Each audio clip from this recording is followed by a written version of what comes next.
All right, so I was always a really good student, right? And of course I was. I'm Asian. No, just kidding. No, actually, I was a really good student, but it's not because I had tiger parents. You know, that's not why. It's because I thought I had it all figured out. You know, I knew how to play the game of life. It was easy. All you had to do was get good grades, go to good college, get a good job, and that is the meaning of success. Right? It was easy, and I was exceptional at doing what was expected of me. So, I played by the rules. I got good grades, got good SAT scores, ACT scores, was offered a scholarship to UC San Diego, which is where I went to school, and I graduated with honors. So I thought, I win, right? I win at the game of life. I am successful. I was expecting some big epiphany, some cacophony of sounds, some big Disney celebration, right? Like when Aladdin was pretending to be Prince Ali and he's riding down the street on the elephant, and there's like acrobats and dancers and people getting shot out of cannons, and then there's fish dancing under the sea, and there's like fish playing harpsichords and tuna fish on the piano. And I waited and waited for that moment to happen. And I kept on waiting. And I waited some more. And not one single tuba-playing crustacean showed up at my door. You know, so I thought, okay, maybe I'm not successful just yet. Maybe I will be successful when I land that first real job of mine. That's when I'll be successful. So I knew I always wanted to work in the entertainment industry in some capacity. So I moved to LA and I thought, I want to work in a really big agency, a big talent agency, you know, in Hollywood. That's success. So I moved to LA, I applied to a bunch of places, I had a lot of interviews, and I landed my first job at a top Hollywood agency. So according to the dictionary definition of success, which is to achieve wealth, respect, or fame, I should have felt successful, right? But I still wasn't sure if I did. So I thought, okay, I'm not successful yet, so success is going to happen when I get a promotion. No, it'll happen when I start making 6 figures. No, you know what? Success is going to be when I can afford that Porsche. That's what success is going to be. And it was at this point that I realized something. Yeah, sure, I love money and power just as much as the next guy. But I realized that if I did not change something about how I define success up here, then I would always be chasing some external definition of success that would somehow always leave me empty-handed. Not fully fulfilled, not fully satisfied, not fully happy. Right? So I thought to myself, would it be possible to redefine success? So that is what we're doing here today. Let's start with a couple definitions. Would it be possible to redefine success? Right? So the first definition I want to talk about is spark. Because today we're talking about sparking creativity, right? And to spark means to set an outburst of activity. And it reminds me of a wildfire, right? That is what a spark does. That's what it reminds me of. So here we are spreading a wildfire of creativity. And what is creativity? The definition of creativity is the ability to make new things, think of new ideas, or to think differently. Now, I think many people, especially young people, they may believe that they're not creative because they think that creativity is reserved for those artistic types, right? They believe creativity is reserved for the artists, or the singers, or the actors, the writers, the poets, or the interpretive dancers, right? That's what creativity is. However, I want you to know that if you have the ability to think, which every single person in this room has the ability to do, then you are creative. If you have the ability to disagree with someone else on an idea, which I know all of you do, then you are creative. So the point is, every single one of us in here today is creative, but maybe some of us have not allowed ourselves to be just yet. All right, let's see if this works here. All right, so let's go through these definitions. All right, So like I was saying, some of us may not have allowed ourselves to be creative just yet. And that's where courage comes in. Courage is the ability to do something that you know is difficult, dangerous, or scary. So today, well, the whole point of today is we are going to muster up the courage to spark creativity to redefine success. And that is what I'm talking about today, having the courage to redefine success. So like I was saying, when I was a teenager and I thought I had it all figured out, one of the problems was that I was always chasing this external definition of success, all right?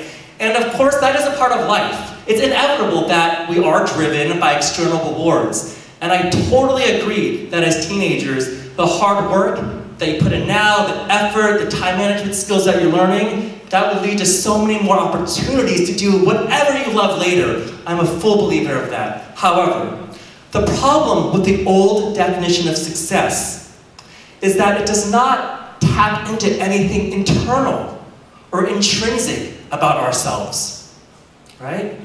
It does not tap into who we are or who we want to be. So the new definition of success is that success is a state of mind, right? Success is believing that you already are successful right now. And success is being able to define for yourself the internal meaning of why you are working so hard in the first place. Mark Twain once said, "The two most important days in your life are the day that you're born and the day you find out why." I call this purpose. In order for any of us to truly feel happy, fulfilled, and successful, we must link a sense of purpose to our work. And that's why I absolutely love being an academic life coach for teenagers, because I help them link a sense of purpose to their work. So like we've already established here today, every single one of you in this room is successful.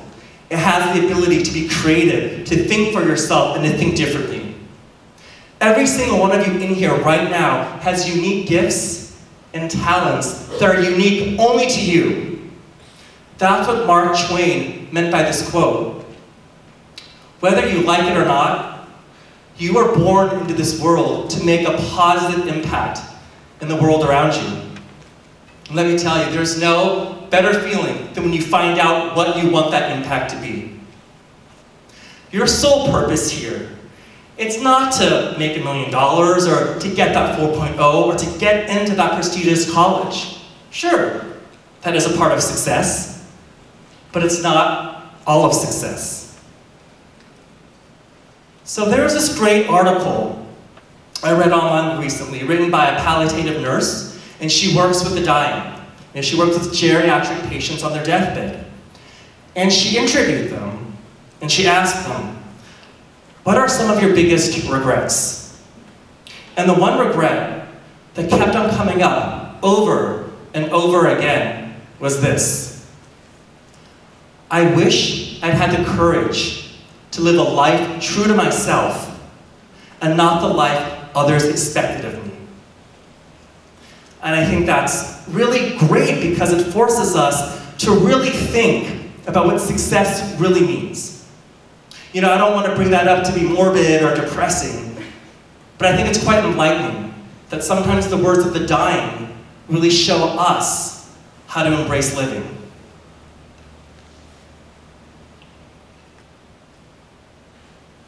John Dewey once said, "Education is not preparation for life. Education is life itself."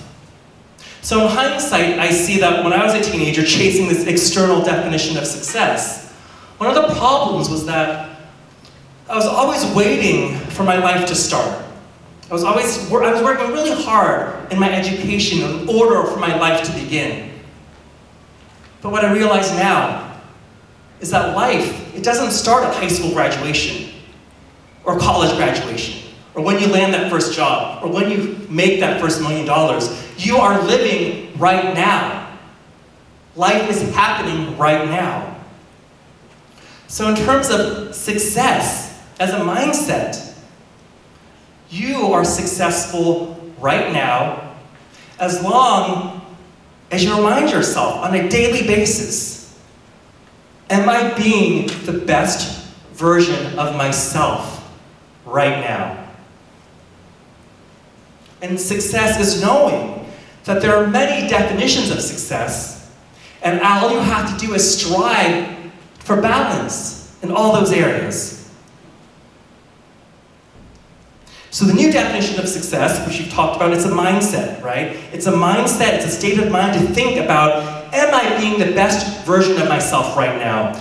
As a student, as a son or a daughter, as a sister or a brother, as a friend, in your health.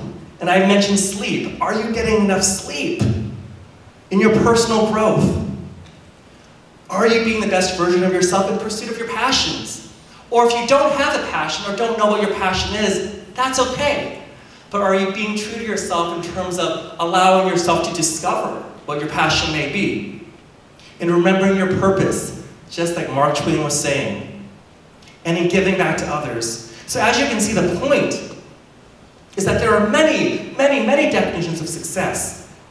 And as long as you strive to have balance in all those areas, then you already are successful. You see, success doesn't have to be something that you wait to happen. It's not something down the line. Success is something you can make happen right now, today. So the point is, success is when you know what you want to achieve, know who you want to be, and just keep on going on that journey. And don't be afraid to fail. Michael Jordan, one of the best basketball players of all time, is famous for saying, I have failed over and over and over again, and that is why I succeed. When you ask Michael Jordan, how did you become such an awesome basketball player? He says, it's because I missed 9,000 shots. Psychologist Carol Dweck, she writes in an awesome book called Mindset that there's two types of mindsets. There is the fixed mindset, which is the belief that a person's talents, intellect, and ability, it's fixed. It's carved in stone. Not much can be done about it. Either you got it or you don't. So people with the fixed mindset tend to stick with what they know. They want to only do what they're good at. They don't want to try new things because they're afraid of failing. They believe that if they fail at something, then they are a failure. The growth mindset, on the other hand, is believing that all of your talents and intellect and personality, all those traits that are unique to you, they can be cultivated through effort, right? So people in the growth mindset, they believe that people are born with some initial gifts and initial intellect, but the only way to get better at something is through trying hard and putting in the effort. So people in the growth mindset, they don't view failure as being a failure. They view failure as an opportunity to challenge yourself, to learn, and to grow. Because people in the growth mindset know that is the only way to get better at something. So which mindset do you think is more useful?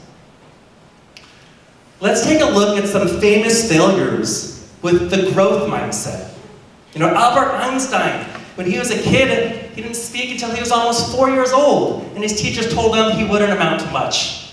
Walt Disney was fired from a newspaper because he lacked imagination. Oprah Winfrey, who's been mentioned multiple times today and is a friend of Annie's, right? Oprah Winfrey, she was demoted when she was first a news anchor because she wasn't a right fit for television. Michael Jordan, like I mentioned, he was cut from his high school basketball team.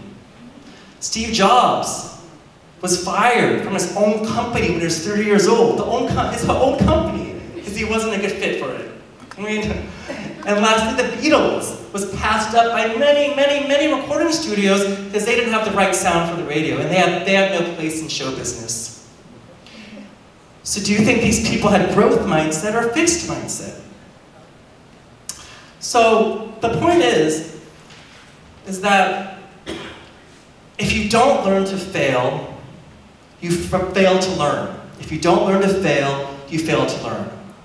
So what I'm saying here today is, like, I'm not encouraging all you students to go out there and try to get straight Fs. That's not what I'm saying, you know, because I don't want parents calling me up saying, like, I sent my son to the TEDx at Pali High to get inspired and you told him, encouraged him to fail. You know, that's not what I'm saying. But what I'm saying is, as long as you remember the new definition of success, that success is a state of mind, and you just strive to be the best version of yourself as a student as well, then that is success already. But inevitably, as we all know, life is full of setbacks, and you will encounter failure. But what's important, though, is to have resiliency. Resiliency has actually been mentioned a few times today. Resiliency is the ability to bounce back, to recover, to get back on track. So success is knowing what you want, knowing who you want to be, and just going on that journey, even when you get knocked off track. Right? So that is success. So there's been some criticism of TED Talks and motivational speakers in general, and the big criticism is that, okay, sure, we're all here today for one day to get inspired, but there isn't a lasting change, or these TED Talks do not sustain motivation or sustain action. So let's be a part of the solution. Pablo Picasso, my new favorite quote for 2014, action is the foundational key to all success. So today we are here to spark creativity. In order for creativity to really work, in order for this spark to work, we all have to take action. It's not good enough to just have an idea, but you must act upon it. You must do something about it. Because in my opinion, life is not a spectator sport. Neither is your education. So I encourage everyone in this room, we're all here to learn today, I encourage everyone in this room to participate in the call to action. Right, so what is the call to action? Who's terrified in here right now that I'm gonna like call on you and make you participate in?